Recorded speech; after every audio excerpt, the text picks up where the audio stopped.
நீங்கள் பார்த்து கொண்டிருப்பது நியூஸ் 20D தமிழ் உண்மை செய்திகள். வணக்கம். மதுரை சமூக ஆர்வலர் சங்கரபாண்டியன். இன்னைக்கு பாத்தீங்கன்னா ஊழல்வாதிகள் தேர்தல் வந்துருச்சு. ஒவ்வொரு தேர்தலிலும் ஊழல்வாதிகள் பொதுமக்களுக்கு ஓட்டு போடுவதற்கு பணத்தை கொடுக்குறாங்க. முறைகேடாக சேர்த்த பணத்தை ஓட்டு போடுங்க அப்படின்னு சொல்லி மக்களுக்கு கொடுக்குறாங்க. இந்த தேர்தல் ஆணையம் பாத்தீங்கன்னா இதை கண்டுக்கிறதே கிடையாது. நாங்களும் பல முறை மனு கொடுத்துட்டோம். பல்வேறு தேர்தல்களில் பொதுமக்கள்கிட்ட நாங்கள் விழிப்புணர்வு பிரச்சாரம் தொடர்ந்து ஓட்டுக்கு பணம் வாங்கக்கூடாது அப்படின்னு சொல்லி விழிப்புணர்வு பிரச்சாரம் பண்ணிக்கிட்டே வர்றோம். இன்னைக்கு பாத்தீங்கன்னா இந்த உலகத்தை ஆளக்கூடிய நம்மளுடைய மயான காலிட்ட வந்திருக்கோம்.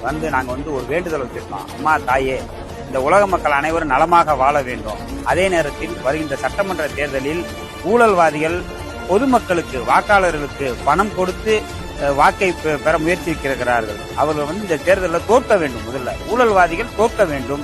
அதே நேரத்தில் ஓட்டுக்கு பணம் கொடுக்கிற ஊழல்வாதிகள் ரத்த வாந்தி எடுக்க வேண்டும். அவர்கள் ரத்த வாந்தி எடுத்து இந்த தேர்தலோடு ஊழல்வாதிகளுடைய சகாப்தம் ஒழிய வேண்டும்.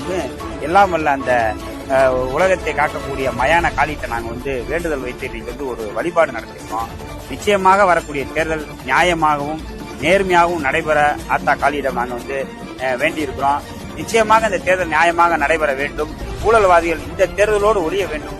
நாட்டு மக்கள் அனைவரும் நிம்மதியாக வாழ வேண்டும். நல்ல முறையில் தேர்தல் நடக்கும் ஒரு வழிபாடு நடத்தினேன். சமூக ஆர்வலர் சங்கரபாண்டியன், மதுரை. நான் மதுரை வடக்கு தொகுதி சட்டமன்ற தொகுதிக்கு சுயேட்சையாக போட்டியிடுகிறேன்.